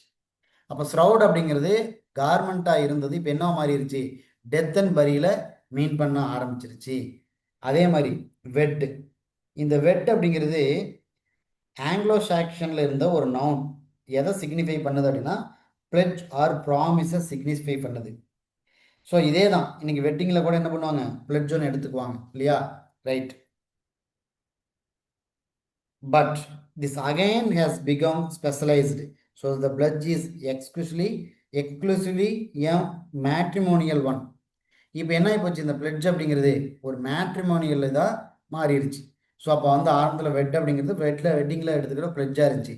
இப்போ பார்த்தோம்னா இது ஒரு மேட்ரிமோனியல் இருக்கிற ஒரு முக்கியமான ஒரு டேமாக மாறி இருக்கு அப்படிங்கிறத நீங்கள் எடுத்துக்கணும். ஸ்பெஷலைசேஷனில் ரொம்ப கேர்ஃபுல்லாக புரிஞ்சுக்கணும். அந்த வேர்ட்ஸில் இருந்து தான் கேள்வி வரும். அந்த வேர்ட்ஸை வந்து கரெக்டாக டெவலப் பண்ணிகிட்டே இருக்கும். போக போக சரியாயிடும். ஓகே, அதற்கு அடுத்தது இந்த டெவலப்மெண்ட் அப்படிங்கிறது டிஃப்ரெண்ட் டைரக்ஷனில் நடந்துட்டு இருக்குது. இப்போ வந்து பார்த்தீங்கன்னா டூம் அப்படின்னு ஒரு வேர்டு எடுத்துக்கோங்க. இந்த டூம் அப்படிங்கிறது ஆங்கிலோ சாக்சன், ஈவன் ஷேக்ஸ்பியர் வரைக்குமே கூட இது ஜட்ஜ்மெண்ட் அப்படிங்கிறதுல பார்க்க முடியும். இது ஒரு நியூட்ரல் தான். டூம் அண்ட் ஜட்ஜ்மெண்ட் அப்படிங்கிறது ஒரு நியூட்ரலான ஒரு இதாக இருந்துச்சு. எப்படின்னா டீம் அப்படிங்கிற வேர்ப்பை குறிக்கிற மாதிரி தான் இருந்துச்சு. பட் ஆனால் derived form it still is. இது என்ன அப்படியே என்ன ஆயிடுச்சு, டெரிவ் ஆகிட்டு ஃப்ரம் எதுலேருந்து டெரிவ் ஆகிட்டு இருக்குது, மீட். சரி, மீட் அப்படிங்கிறது அனதர் ஒன் எக்ஸாம்பிள். இங்கே என்னவோ மாறிடுச்சு, டூம் அப்படிங்கிறது டீம் அப்படிங்கிற வெர்பில் இருந்து கிடைக்குது. ஸோ இப்போ வந்து பார்த்தீங்கன்னா டூம் அப்படின்னு எதை குறிக்கும் அப்படின்னா, நாம் கட்டடம் கட்டும்போது மேல் கூறிய டூம் அப்படிங்கிறதுல சொல்லுவாங்க. பட் ஆனால் அன்னைக்கு என்ன இருக்குது, டூம் அப்படிங்கிறது ஜட்ஜ்மெண்ட்டை வந்து வெளிப்படுத்திட்டு இருந்துச்சு. இன்னைக்கு இது மாறிடுச்சு. சரி, ஓகே. இப்போ வந்து பார்த்தோன்னா, இந்த மாதிரி போய்க்கிட்டே இருக்கலாம் அப்படின்னு சொல்லி ஆத்தர் சொல்றாரு. இது வரைக்கும் நீங்க நவுன்ஸ் எல்லாம் பார்த்து ஒரு ஸ்பெஷலைசேஷன் பார்த்தீங்க இல்லையா? அதாவது அன்னைக்கு இருந்த மீனிங் மாறி, அந்த வார்த்தைக்கு வேர்ல இன்னொரு வார்த்தையே வந்துடுறது. ஒரு ஸ்பெஷலா நீங்க பார்க்குறீங்க. ஸோ அப்போ பழைய வேர்ல்டு இங்கிலீஷ்லயோ அல்லது மிடில் இங்கிலீஷ் வேர்ட நீங்க பார்த்தா எப்படி பார்ப்பீங்க? ஸ்பெஷல் வேர்டா பார்க்குறீங்க. பேர்ட இன்னைக்கு சிம்பிளா பார்க்குறீங்க. ஆனா அன்னைக்கு இருந்த வார்த்தை ஃபவுல எடுத்து பார்த்தீங்கன்னா, ஃபவுல ஸ்பெஷலா பார்க்குறீங்க. இதுதான் ஸ்பெஷலைசேஷன். இப்படி லிஸ்ட் பெருசாக போய்கிட்டே இருக்கு, இந்த வகையில் போயிட்டே இருந்தான். ஸோ இப்போ நம்ம என்ன பண்ணலாம்னா, அடுத்தது வந்து வெர்புக்குள்ள வராரு. டு ரீட் அப்படின்னு ஒரு வேர்டு இருக்குது. இந்த டு ரீட் அப்படின்னு இருக்குது இல்லையா, இது ஒரிஜினலாக எதை மீன் பண்ணுச்சுன்னா, டு கெஸ் எ ரிடில், அதாவது ஒரு விடுகதையை மீன் பண்ணுச்சு. அதே மாதிரி தான் டு ரைட் அப்படின்னு ஒரு வேர்டு இருக்குது. டு ரைட் அப்படிங்கிறது எதை மீன் பண்ணுச்சு அப்படின்னா, ஸ்க்ராட்ச், கிறுக்கிறத மீன் பண்ணுச்சு. ஸோ இப்படி தான் ஒவ்வொரு வார்த்தைகளும் அப்போ ஒரிஜினலாக மீன் பண்ணது ஒன்று, இப்போ ஒரிஜினலாக மீன் பண்ணுறது வேற அப்படிங்கிறத நீங்கள் புரிஞ்சுக்கணும். இதுதான் ஸ்பெஷலைசேஷனில் நீங்கள் எடுத்துக்கிற சில விஷயங்கள். இதே கான்செப்ட் நீங்கள் வந்து பார்த்தீங்கன்னா ஜெனரலைசேஷனுக்கு சொன்னாலும் பொருந்தும். அப்போ பாக்ஸ் அப்படிங்கிறது ட்ரீயை குறிச்சுது, இன்னைக்கு பாக்ஸ் அப்படிங்கிறது காமன் நவுனா மாறிச்சு இல்லையா? அதே மாதிரி தான். பட் ஆனால் கான்செப்டை கொஞ்சம் புரிஞ்சுக்கணும். இன்னைக்கு எடுத்து பார்த்தோம்னா அது ஸ்பெஷல் வேர்டாக இருக்கும் அப்படிங்கிறது தான். ஓகே. இது ஜெனரலைசேஷனுக்கு என்ன தொடர்பு தெரியுமா? ஜெனரலைசேஷன் எப்போ என்ன பண்ணும்னா, அந்த வார்த்தை இப்போ வரைக்கும் தொடர்பாகிட்டே இருக்கும். அன்னைக்கு இருந்த மீனிங் வேற, இன்னைக்கு இருக்கிற மீனிங் வேணாம். பட் ஆனால் அந்த வேர்டு இன்னைக்கு வரைக்கும் கன்டினியூ ஆகிட்டே இருக்கும். அது ஜெனரலைசேஷன். ஆனால் ஸ்பெஷலைசேஷனில் அந்த வேர்டு கண்டினியூ ஆகவே ஆகாது. அந்த வேர்டு அப்படியே நின்றும், வேற ஒரு வேர்டு வந்து உள்ளே வந்துடும். இதுதான் வந்து பார்த்தீங்கன்னா நீங்கள் ஸ்பெஷலைசேஷனில் புரிஞ்சிக்கக்கூடிய ஒரு முக்கியமான விஷயம். இப்போ இந்த ஒரு வேர்டு ஒன்று இருக்குது, இங்கே கனோட்டேஷன் அப்படின்னு ஒரு வார்த்தை இருக்குது. கண்டிப்பாக நீங்கள் இந்த கனோட்டேஷன்னா என்ன அப்படிங்கிறது நீங்கள் தெரிஞ்சுக்கணும். So, okay, in the case of this latter, the process by which the modern connotation was acquired is fairly. இப்போ இந்த மாடர்ன் கனோட்டேஷன் பார்த்தீங்கன்னா ஏற்புடையதாக இருக்குது அப்படிங்கிறது. சரி, அப்போ இந்த கனோட்டேஷன்னா என்ன அப்படின்னா நீங்கள் புரிஞ்சுக்கிறதுக்கு அதுக்கு இன்னொரு பேரலாக இன்னொரு வேர்டு தெரிஞ்சுக்கணும். அதாவது ஒன்று நான் சொல்லிட்டேன் கனோட்டேஷன், இன்னொன்று டினோட்டேஷன் அப்படின்னு சொல்லி ரெண்டு வார்த்தைகளை நம்ம தெரிஞ்சுக்கணும். நீங்கள் இப்போ முன்னாடியே சொல்லிட்டேன் கனோட்டேஷன் அப்படின்னா என்ன அப்படிங்கிறது சொல்ல போகிறேன். டினோட்டேஷன் அப்படிங்கிற புது வார்த்தைகளும் சேர்த்து இதில் கற்றுக்கணும். இந்த டினோட்டேஷன் அப்படிங்கிறது என்னென்னா, இது ஒரு டிக்ஷனரி மீனிங்கை குறிக்கும். டிக்ஷனரியில் என்ன மீனிங் இருக்கோ அதுதான் எல்லாத்துக்கும் ஒரே மீனிங் தான், மாறவே மாறாது. டிக்ஷனரி மீனிங் தான். கோனா கோ தான், டேக்னா டேக் தான், அது மாறவே மாறாது. அதாவது ஒரு லிட்டரல் மீனிங். இந்த உலகத்தில் இருக்கிறவங்க யார் படித்தாலும் அந்த மீனிங் அப்படியே பொறுத்துற மாதிரி தான் இருக்கும். இது ஒரு லிட்ரல் மீனிங், உள்ளபடியே இருக்கும். இதுக்கு ஒரு எக்ஸாம்பிள் பாருன்னு வச்சுக்கோங்களேன். ஸ்னேக். ஸ்னேக்கு சொன்னோம்னா அது வந்து பார்த்தீங்கன்னா ஒரு விஷம் உள்ள ஒரு ஊரும் விலங்கு அப்படிங்கிறதுக்குள்ள வருவோம். ஸ்னேக் ஒரு ரெப்டைல், ஊர்வன அப்படிங்கிறத சொல்லுவோம். இதுதான் டிக்ஷனரி மீனிங். அதுவே கனோட்டேஷன் என்ன பண்ணு தெரியுமா, இது ஒரு எமோஷ்னலை காட்டும், எமோஷ்னல் மீனிங்காக இருக்கும். அதே மாதிரி கல்ச்சுரல் மீனிங். கல்ச்சுரல் மீனிங் என்ன சொல்கிறோம் பாருங்க, ஒன்றும் இல்லை, அவன் பாம்பு மாறிடா அப்படின்னு நம்ம சொன்னோம்னு வச்சுக்கோங்களேன். அப்போ அவன் பாம்பு மாறினா எப்படி, அவன் ரொம்ப டேஞ்சரானவன் அப்படிங்கிற ஒரு மீனிங்கை குறிக்கும். ரொம்ப ஈவிலானவன் அப்படிங்கிற ஒரு மீனிங்கை குறிக்கும். ஸோ அவன் பாம்பு மாதிரி. இதே தான் இந்த கல்ச்சரலில் இது பாம்பு அப்படிங்கிறது ஈவில், டேஞ்சர் அப்படிங்கிறது காட்டும். அதே ஒரு காலங்கள் மாற மாற இந்த வார்த்தைகளினுடைய தன்மையும் மாறலாம். கன்னுட்டேஷன் அப்படிங்கிறது மாறக்கூடியது, ஒரு இடத்துல இருந்து இன்னொரு இடத்துக்கு கூட மாறப்படலாம். ஒன்றும் இல்லை, பைபிளை படித்தவங்க எல்லாருமே ஸ்னேக்கை பார்க்கும்போது ஈவில், டேஞ்சராகவே சொல்லக்கூடிய காலங்களும் இருக்குது. அதே ஒரு விவசாயி கிட்ட போய் நம்ம ஸ்னேக் அப்படிங்கிறது பார்க்கும்போது அவன் ஈவில்னு சொல்ல மாட்டான். அதே ஸ்னேக் அப்படிங்கிறது நண்பன் சொல்லி தமிழ் பாட புத்தகங்களையும் இருக்குது.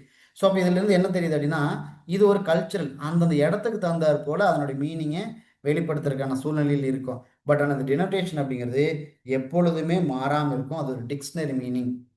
ஓகே. இப்போ இங்கே என்ன சொல்லுது அப்படின்னா, இப்படி காலங்கள் போக போக அந்த மீனிங் மாறுறத வந்து பார்த்தோன்னா அந்த கனோட்டேஷனை நாம் வந்து ஏற்றுக்கிட்டு தான் இருக்கோம் அப்படிங்கிறத அந்த ஆத்தர் வந்து நமக்கு புரிய வைக்கிறார். சரி, ஓகே. இப்போ நாம் வந்து பார்த்தோன்னா அடுத்தது இப்போ எங்கே வரோம் அப்படின்னா சாசர் கிட்ட வரோம். சாசர் ஒரு வெர்பை யூஸ் பண்ணுறாரு. அதுக்கு என்னென்னா ஸ்டாவ் அப்படிங்கிற வெர்பை யூஸ் பண்ணுறாரு. ஸ்டார்னாலே தெரியுது, அந்த பசியால் இறக்குறது அப்படிங்கிறத இன்னைக்கு பசி பட்னியில் வாழ்கிறது தான் நம்ம ஸ்டார் அப்படின்னு சொல்லுவோம். ஓகே. இது எதை மீன் பண்ணுச்சு அப்படின்னா, இட் மீன் டு டை. இங்கே ஒன்றும் இல்லை, இந்த வேர்டை பார்த்து கன்ஃபியூஷன்லாம் ஆயிடாதீங்க. இது வந்து வேற எதுவும் மீன் பண்ணல, டையை தான் மீன் பண்ணுது அப்படின்னு சொல்கிறது அந்த வார்த்தை. ஸோ ஸ்டாவ் அப்படிங்கிறது எதை மீன் பண்ணுது, இறக்கிறத மீன் பண்ணுது. ஸோ அதே மாதிரி தான் இதே மீனிங் தான் ஜெர்மன் ஈக்குவலண்ட்டும் ஸ்டெர்பன் அப்படின்னு இருக்குது. இதே ஸ்டெர்பன் ஜெர்மன் வேர்டு எடுத்தாலுமே டு டை அப்படிங்கிறது தான் மீன் பண்ணுது. பட் நவ் இன்னைக்கு இந்த ஸ்டாண்டர்ட் இங்கிலீஷில் என்னவா மாறிடுச்சு அப்படின்னா, it mean to die of hunger. இதற்கு முன்னால் அவன் இறக்கலாம், எப்படி வேணால் இறக்கலாம். அவன் வந்து பசியால் இறக்கலாம், அல்லது வேற ஒரு காரணத்தால் இறக்கலாம். அவன் இறந்து போயிட்டு இருக்கிற பல காரணங்கள் இருக்கலாம், நோயினால கூட இறக்கலாம். பட் ஆனால் இப்போ அந்த ஸ்டார் அப்படிங்கிறதுக்கு இன்னைக்கு ஸ்டாண்டர்டைஸ் மீனிங் என்ன? டு டை ஆஃப் ஹங்கர் அப்படிங்கிற மீனிங்கில் மாறிடுச்சு. அதே மாதிரி தான் சம் டிஸ்ட்ரிக்ஸில் என்ன சிக்னிஃபைஸ் பண்ணுது அப்படின்னா, டு பெரிஸ் ஃப்ரம் கோல்டு. அதாவது ரொம்ப கோல்டுனால, ரொம்ப அந்த குளிர்தன்மையினால அவன் இறந்து போகிறத குறிக்கிறதாவும் இன்னைக்கு இருக்கு. ஸோ ஒன்று இந்த ஸ்டார் அப்படிங்கிறது ஒரு பக்கம் டு டை ஆஃப் ஹங்கர் இன்னைக்கு காரணத்தில் சொல்லுது. அதே இன்னொரு பக்கம் இன்னைக்கு லெவல்லையே கூட அவன் வந்து குளிர்னால இறந்து போயிட்டான் அப்படிங்கிறத குறிக்குது. பட் ஆனால் ஆரம்ப காலத்தில் சாசர் யூஸ் பண்ணும்போது கூட இந்த ஸ்டார் அப்படிங்கிறதுக்கு என்ன மீனிங்கில் பயன்படுத்துகிறாரு? டு டை அப்படிங்கிற மீனிங்கில் தான் பயன்படுத்தினார் அப்படிங்கிறது நீங்கள் தெரிஞ்சுக்கணும். அதுக்கு நெக்ஸ்ட்டு இன்னொரு word, the person living in 1400 stink and lost. இந்த வார்த்தையெல்லாம் பாருங்க, இதெல்லாம் எதை காட்டுது அப்படின்னா ஒரு கைண்ட் ஆஃப் ட்ரிகோட்ரியை காட்டுது. அதாவது குறிப்பாக நோ ட்ரிகோட்ரி சஜஷன். இந்த வார்த்தையில லஸ்ட் அப்படின்றதுன்னு வச்சுக்கோங்களேன். இந்த லஸ்ட்டுங்கிற வார்த்தை இன்னைக்கு பார்த்தாலும் எப்படி நம்ம எடுத்துக்கோம் அப்படின்னா, இன்னைக்கு லெவலில் அதை வந்து ஒரு அருவருப்பான வார்த்தைகளுக்குள்ள எடுத்துக்க முடியும். பட் ஆனால் ஆரம்ப காலத்தில் நோ ட்ரிகோட்டரி அதை வந்து அருவருப்பான விஷயத்தை சஜஸ்ட் பண்ணவே இல்லை. லஸ்ட்டு ஸ்டிங்க் அப்படிங்கிறது எதை சஜஸ்ட் பண்ணுச்சு? ஸ்மெல் அண்ட் டிசையரை தான் சஜஸ்ட் பண்ணுச்சு. தேவேர் இந்த ஸ்டிங்க் அண்ட் லஸ்ட் அப்படிங்கிறது ஸ்மெல் அண்ட் டிசையரை சஜஸ்ட் பண்ணுச்சு. ஆனால் இன்னைக்கு லஸ்ட்னு சொன்னால் அவன் ஒரு லஸ்ட்ஃபுல் பர்சன் வச்சுங்களேன், அவனை காம கொடுறேன் அப்படின்னு சொல்லி வார்த்தையினுடைய தன்மை மாறிடுச்சு. பட் ஆனால் அன்றைக்கு அது ஸ்மெல் அண்ட் டிசையரை அது வந்து மீன் பண்ணுச்சு. ஸோ இப்போ என்ன ஆகிட்டு இருக்கு அப்படின்னா, இந்த வார்த்தைகள் நிறையா விஷயங்களை பயன்பட ஆரம்பிச்சிட்டு இருக்கு. எந்த லெவல் அப்படின்னா, with the good old word mistress. இந்த இதுலாம் ஷேக்ஸ்பியர் இந்த வார்த்தைகள் எல்லாம் பயன்படுத்தி இருக்கிறாரு. இங்கே பல இடங்களில் பயன்படுத்துவோம் அப்படி இந்த மிஸ்ட்ரஸ். இந்த மிஸ்ட்ரஸ் கிட்ட லஸ்ட்ஃபுல் மிஸ்ட்ரஸ் அப்படின்னு சொல்லக்கூடிய இடங்கள் எல்லாத்தையும் பார்க்க முடியுது. இன்னும் சொல்ல போனோம் அப்படின்னா, ஷேக்ஸ்பியர் எந்த ஒரு அழுத்தமும் திருத்தமும் பயமும் இல்லாமல் ஒரு தப்பான விஷயத்தை தைரியமாக பயன்படுத்தி இருக்கிறார் அப்படிங்கிறத நீங்கள் பார்க்க முடியும். ஸோ லஸ்ட் அப்படிங்கிறது அது வந்து டிசையரை காட்டுறது ஒரு விஷயம், ஒரு அழகான ஒரு டிசையர், ஒரு அழகான ஒரு வேர்டு மீனிங் குறிச்சு. பட் ஆனால் இன்னைக்கு எப்படி காட்டிருச்சு? அது ஒரு காமத்திற்குடைய லெவலுக்குள்ளே கொண்டு போய் நிறுத்திருச்சு. ஸோ அந்த மீனிங் தப்பாகவே இருந்தாலும் கூட ஷேக்ஸ்பியர் என்ன பண்ணிக்கிறாரு? அது எந்த ஒரு சங்கோச்சமும் படாமல் பயப்படாமல் அதை வந்து பயன்படுத்தினார் அப்படிங்கிறது பார்க்க முடியுது. அதுக்கு சொல்ல போனால் வந்து பார்த்தீங்கன்னா எ ஹோர். இந்த ஹோர் அப்படிங்கிற வார்த்தைகளை நாம் வந்து பார்த்தோன்னா சீக்கிரமாக இந்த வார்த்தைகளை சொன்னோம்னா ரொம்ப ஒரு கொச்சையான ஒரு வேர்டு. இந்த வார்த்தையை சொல்லி திட்டினாலே அவங்களுக்குள்ள வந்து பார்த்தீங்கன்னா என்னை இப்படியெல்லாம் கேட்பியா அப்படிங்கிற மாதிரி ஒரு கொச்சையான ஒரு வேர்டு. இந்த அதுக்கு சமமான அந்த வேர்டை வந்து பார்த்தோன்னா ஷேக்ஸ்பியர் பயன்படுத்தினார். இவ்வளோக்கு சமமான வேர்டாக மாற்றிட்டார். அப்போ லஸ்ட் அப்படிங்கிறது ஒரு டிசையர் தானே தவிர இந்த மாதிரி மீனிங்கை குறிக்கல அப்பொழுது. பட் ஆனால் இப்போ எப்படி குறிக்குது? அதை வந்து பார்த்தீங்கன்னா ஒரு ஹோரா குறிக்கிற மாதிரி மென்ஷன் பண்ணுற அளவுக்கு இது வந்துருச்சு அப்படிங்கிறது சொல்லலாம். ஹோர் ஆர் ட்ரம்பட். ஓகே. ஸோ இப்போ எப்படி மாறி இருக்கு அப்படிங்கிறது நீங்கள் இந்த இடத்துல புரிஞ்சுக்கணும். ஸோ இப்போ அன்றைக்கு இருந்த மீனிங் வேற, இன்னைக்கு இருக்கிற மீனிங் வேற அப்படிங்கிறத தெரிஞ்சுக்கணும். அப்போ இதெல்லாம் எப்படி இருக்கு? பார்த்தா நம்ம ரொம்ப ஸ்பெஷல் கைண்டில் அட்டென்ஷன் பண்ணிக்கிறீங்க, அதுதான் ஸ்பெஷலைசேஷன். ஓகே. அதே மாதிரி தான் பார்த்தீங்கன்னா அடுத்தது எங்கே போகிறோன்னா டாக்டர்.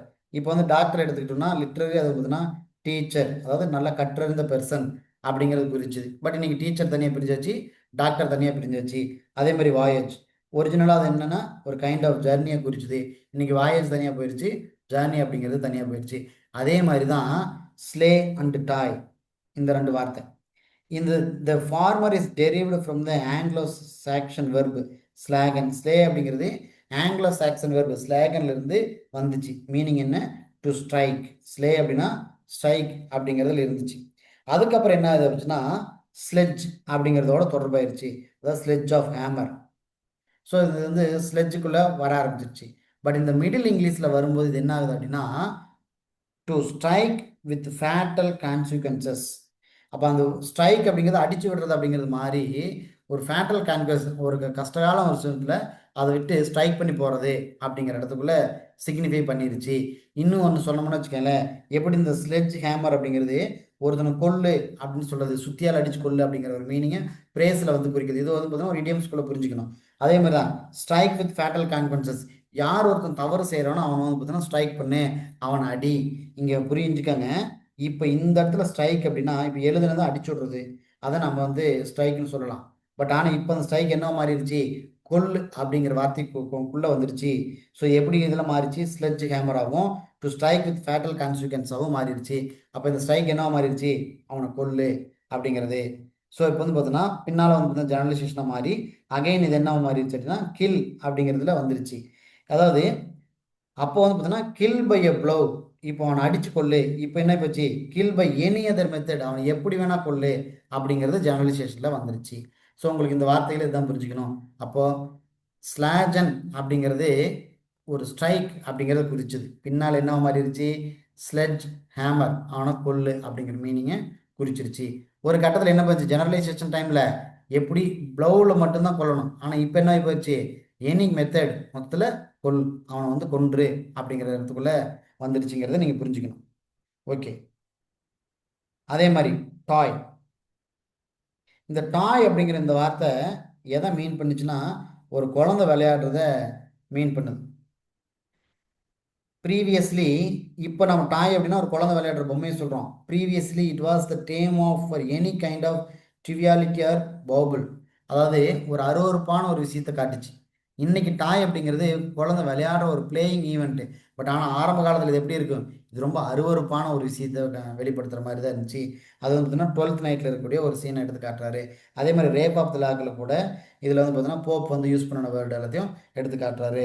டாய் ஷாப் அப்படிங்கிறதும் அதே மாதிரி சம் டாய் அப்படிங்கிறது, இதெல்லாம் வந்து பார்த்தீங்கன்னா ஒரு அருவருப்பான ஒரு விஷயத்தை காட்டுறது தான். இன்றைக்கி அது என்ன ஆகிடுச்சு, டாய் அப்படிங்கிறது குழந்தைங்க விளையாடக்கூடிய ஒரு ஈவெண்ட்டாக மாறிடுச்சு. ஸோ இதெல்லாம் ஸ்பெஷலைசேஷனில் நீங்கள் புரிஞ்சுக்கணும். ஓகே, ஆல்மோஸ்ட் நம்ம வந்து பார்த்தீங்கன்னா ஸ்பெஷலைசேஷனுக்குள்ளே ஒரு விஷயத்தை நம்ம வந்து நெருங்கிட்டோம். இவ்வளோ நேரம் பார்த்த அந்த விஷயங்கள் எல்லாத்தையும் தான் சொல்லுது. நீ பிடிச்சாலும் பிடிக்கலினாலும் அதை நீ அப்போ சில நேரங்களில் பார்த்தீங்கன்னா ஸ்பெஷலைசேஷனை புரிஞ்சுக்கும் போது ஒரு ஆப்போசிட்டாக தான் இருக்குது. ஸோ அது பிடிச்சாலும் பிடிக்கலாலும் ஏற்றாலும் ஏற்றுக்கலினாலும் இன்றைக்கி அதை நம்ம ஏற்றுக்கிட்டு தான் இருக்கோம். காலங்கள் அது வந்து நம்மளை மாற்றிருச்சு அப்படிங்கிறது தான். சரி, ஓகே. அதே மாதிரி பார்த்தீங்கன்னா நம்ம சில வேர்ட்ஸ் எல்லாம் இருக்குது. அதாவது சாக், பேக், கிராப்ட், போக், புஷ், இதெல்லாமே வந்து பார்த்தீங்கன்னா ஏதாவது ஒரு பேஸ்கெட்டை குறிக்கிற மாதிரி தான். ஒன்றும் இல்லை, இப்போ சாக்கில் என்ன பண்ணுவாங்க, ஒரு மூட்டை அரிசி, ஒரு சாக்கு அரிசி அப்படிங்கிறோம். அதே மாதிரி ஏ பேக் ஆஃப் பிஸ்கட் அல்லது பேக் ஆஃப் ஏதாவது ஒரு திங்க சொல்ல முடியும். ஸோ இது எல்லாமே வந்து பார்த்தீங்கன்னா ஒரு வெயிட்டை மெஷர் பண்ணுறதுக்காகவும் அதை ஒரு குவான்டிட்டியை மெஷர் பண்ணுறதுக்காகவும் இருந்த வார்த்தைகள். ஸோ இந்த வார்த்தைகள் எப்படியெல்லாம் மாறி இருக்கு அப்படிங்கிறது நீங்கள் வந்து எக்ஸாம்பிள் புரிஞ்சுக்கணும். அப்படின்னா இந்த இந்த புஷல் இது எதை மீன் பண்ணுது அப்படின்னா ஆரம்ப காலத்தில் ஒரு பேஸ்கெட்டை மீன் பண்ணுச்சு. அதாவது ஒரு நவுனா இருக்கக்கூடிய ஒரு பேஸ்கெட், ஒரு அதுக்குள்ள பொருளை வச்சு கொண்டு போகக்கூடிய பேஸ்கெட் தான் இந்த புஷல். அதுக்கப்புறம் இது எக்ஸ்டென்ஷன் ஆயிடுச்சு. எக்ஸ்டென்ஷன் ஆயிடுது என்ன ஆயிடுச்சு அப்படின்னா கண்டென்ட்ஸ் ஆஃப் எ பேஸ்கெட். இந்த புஷல் அப்படிங்கிறது ஆரம்பத்தில் ஒரு பேஸ்கெட், ஒரு பொருளை எடுத்துட்டு போகக்கூடிய ஒரு பையை குறிச்சுது. பட் ஆனால் இப்போ என்ன ஆச்சு, அந்த பேஸ்கெட்டுக்குள்ள இருக்கக்கூடிய கண்டென்ட்டை குறிக்க ஆரம்பிச்சிருச்சு. அண்ட் ஃபைனலி என்ன ஸ்பெஷலைசேஷன் ஆயிருக்கு தெரியுமா, the contents of a basket of a particular capacity. அந்த பேஸ்கெட் இருக்கக்கூடிய ஒரு பர்டிகுலர் கெப்பாசிட்டியே குறிக்க ஆரம்பிச்சிருச்சு. அதுதான் வந்து பார்த்தீங்கன்னா சாக் அப்படிங்கிறது சொல்கிறது. ஸோ இந்த மாதிரி ஒரு பர்டிகுலர் கெப்பாசிட்டிக்குள்ளே வந்துருச்சு. இப்போ ஆரம்பத்தில் புஷல் அப்படிங்கிறது ஒரு பேஸ்கெட், பின்னால் இது என்ன ஆகி போச்சு, பேஸ்கெட்டுக்குள்ள இருக்கக்கூடிய பொருளை புஷல் அப்படின்னாங்க. இப்போ என்ன ஆகி போச்சு ஸ்பெஷலைசேஷனில், the contents of a basket of a particular capacity, ஒரு பர்டிகுலர் கெப்பாசிட்டியை குறிக்கக்கூடிய ஒரு கண்டென்ட்டாக மாறிடுச்சு பின்னால். ஸோ நீங்கள் இது வரைக்கும் அந்த எக்ஸ்டென்ஷன் வரைக்கும் புரிஞ்சுக்கிட்டாலே போதும். அப்போ என்னன்னா அந்த மீனிங் அப்படிங்கிறது ஸ்பெஷலைஸ்டாக மாறிட்டே இருக்குது. ஸோ இதுலேருந்து என்ன தெரியுது, sometimes the general and the more specialised senses are be found side by side many years. சில காலத்தில் பார்த்தீங்கன்னா ஸ்பெஷலைஸ்டாக மாறும், மறுபடியும் ஜென்ரலைஸ்டாக மாறும், ஸ்பெஷலைஸ்டாக மாறும், இப்படியெல்லாம் மாறி வந்த விஷயங்கள்லாம் இருக்குது. இப்போ அதற்கு அடுத்த வார்த்தை இங்கெல்லாம் ஒன்றும் ரொம்ப அழட்டிக்கூடாது. நீங்கள் புரிஞ்சிக்க வேண்டியது என்னென்னா, இப்போ வந்து கசின் அப்படின்னு ஒரு வேர்டு இருக்குது. இப்போ இந்த கசினை நீங்கள் பார்க்கும்போது அதில் ஒரு லத்தீன் ஒரு வேர்டு இருக்குது. அது கான்சாங்குவினிஸ் அப்படிங்கிறது லத்தீன் வேர்டு. இதில் இருந்து தான் கசின் வருது அப்படிங்கிறத புரிஞ்சுக்கணும். அப்போ லத்தீனில் இது எதை குறிச்சுது அப்படின்னா ஒரு பிளட் ரிலேஷனை குறிக்குது. இன்றைக்கி அதுதான் கசின் அப்படின்னாலே ஒரு பிளட் ரிலேஷனை குறிக்கிறது தான் நம்ம புரிஞ்சிக்க முடியும். அது ஏதாவது ஒரு வகையில் பிளட் தொடர்பு அப்படிங்கிறது இருக்கும். பட் ஆனால் ஷேக்ஸ்பியர் என்ன பண்ணுறாரு அப்படின்னா என்ன மீனிங்கில் இந்த கசின் யூஸ் பண்ணாரு, ரிலேட்டிவ் அப்படிங்கிறதுல யூஸ் பண்ணாரு. ஈவன் ஒரு க்ளோஸ் ஃப்ரெண்டை வந்து மென்ஷன் பண்ணுற மாதிரி இருந்துச்சு. ஆனால் அவனுக்கு எப்படி இருக்குது அந்த க்ளோஸ் ஃப்ரெண்டுக்கு, நோ ஃபேமிலி கனெக்ஷன், ஃபேமிலியோட எந்த கனெக்ஷன் இருக்காது, பிளட் ரிலேஷனே இல்லாத மாதிரி தான் யூஸ் பண்ணார் ஷேக்ஸ்பியர். பட் ஆனால் இந்த கசின் அப்படிங்கிறது இப்போ எப்படி இருக்குது, இந்த கசின் அப்படின்னாலே ஒரு பிளட் ரிலேஷனில் ஒரு தொடர்புபடுத்தக்கூடிய ஒரு நபரை தான் நம்ம வந்து கசின்னு சொல்கிறோம்.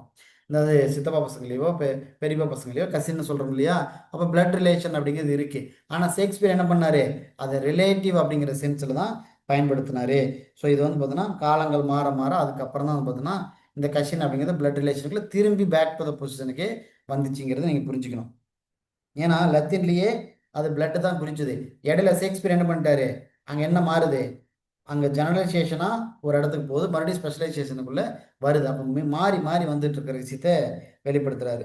ஸோ இந்த ப்ராசஸ் அப்படிங்கிறது வெறும் பாஸ்டோட மட்டும் நீங்கள் தொடர்படுத்திக்க வேண்டியதில்லை. இனி வரக்கூடிய காலங்களில் ஒரு ஆப்ரேட்டிவ் ப்ரெசன்ட் டேல கூட இந்த ஸ்பெஷலைசேஷன் அப்படிங்கிறது நடந்துக்கிட்டு தான் இருக்கு அப்படிங்கிறத காட்டுறாரு. அதுக்கு வந்து பார்த்தோன்னா அந்த ப்ரொஹிபிஷன் அப்படிங்கிறது, ப்ராஹிபிட், இதெல்லாம் என்னென்னா தடை செய்கிறது அப்படிங்கிறதா. இதெல்லாம் தடை செய்யறங்கிற ஒரு நவுனை குறிக்குது அல்லது ஒரு வெர்பை குறிக்குது. பட் ஆனால் இன்னைக்கு எந்த இடத்துல இதை நம்ம புரிஞ்சுக்கிறோம் அப்படின்னா, இன்னைக்கு ஏதாவது ஒரு பாருக்குள்ளே போனால் வச்சுக்கோங்களேன், 18 வயதிற்கு உட்பட்டவர்களுக்கு தடை செய்யப்படுகிறது, 21 வயதிற்கு உட்பட்டவர்கள் இந்த பாருக்குள்ள உள்ளே வர தடை செய்யப்படுகிறது. இந்த இடத்துல தான் இந்த ப்ரொஹிபிஷன் அப்படிங்கிற மீனிங்கை அவன் புரிஞ்சுக்கிறான்.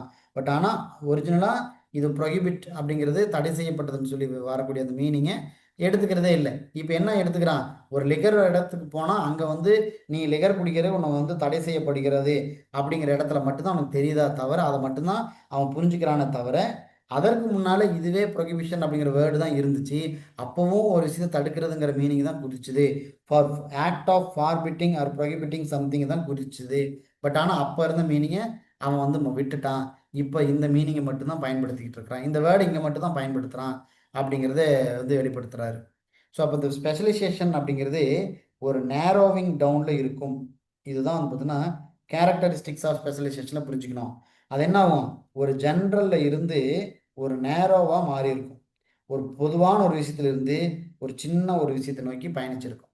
ஸோ அதான் பார்த்தீங்கன்னா ஸ்பெஷலைசேஷன் ஆஃப் நேரோவிங் டவுன், அப்படியே நேரோவில் இருந்து அப்படியே டவுனுக்குள்ளே வந்துட்டே இருக்கிற மாதிரி காட்டிருக்கிறது தான். ஓகே, இந்த இதெல்லாம் வந்து பார்த்தீங்கன்னா வச்சுக்கலாம், டோட்டல் அப்ஸ்டைனர், ஃபண்டமெண்டலிஸ்ட், நான் கான்ஃபர்மிஸ்ட், எவல்யூஷன், கான்ஸ்பிரேஷன், கான்சியன்ஸ், அப்ஜெக்டர்னு சொல்லிக்கிட்டே போகலாம். ஓகே, இதோட வந்து பார்த்தீங்கன்னா ஸ்பெஷலைசேஷன் அப்படிங்கிறது முடியுது. ஓகே, ரொம்ப கன்ஃபியூஸ் ஆகும்னா ஜெனரலைசேஷன் அப்படிங்கிறது ஒரு பர்டிகுலர் நவுனு என்னவா மாறும், காமன் நவுனாக மாறும். பட் ஆனால் இங்கே ஸ்பெஷலைசேஷன் அப்படிங்கிறது அப்போது இருந்த ஒரு வேர்டு பின்னால் வந்து பார்த்தோன்னு வச்சுக்கோங்களேன், நமக்கு பரிச்சயமான இன்னொரு வேர்டு கிடைச்சிரும். இன்னைக்கு காலத்தில் அதான் பயன்படுத்திட்டு இருப்போம். பட் ஆனால் அதற்கு முன்னாடி ஆரம்ப காலத்தில் யூஸ் பண்ண வேர்டை பார்த்துட்டு ஸ்பெஷல் வேர்டாக பார்த்துட்டு இருப்போம். ஓ, இதுக்கு இப்படி ஒரு மீனிங் இருக்கா அப்படின்னு சொல்லி பார்ப்போம். ஒரு ஸ்னேனியம் வந்து புதுசாக கற்றுக்கிட்டு இருக்கிற ஃபீலிங் கிடைக்கும். இது வந்து ஃப்ரெஞ்சிலேருந்து, லத்தீன்லேருந்து, க்ரீக்லேருந்து கிடைச்ச வேர்ட்ஸ் எல்லாமே ஒரு காரணம்.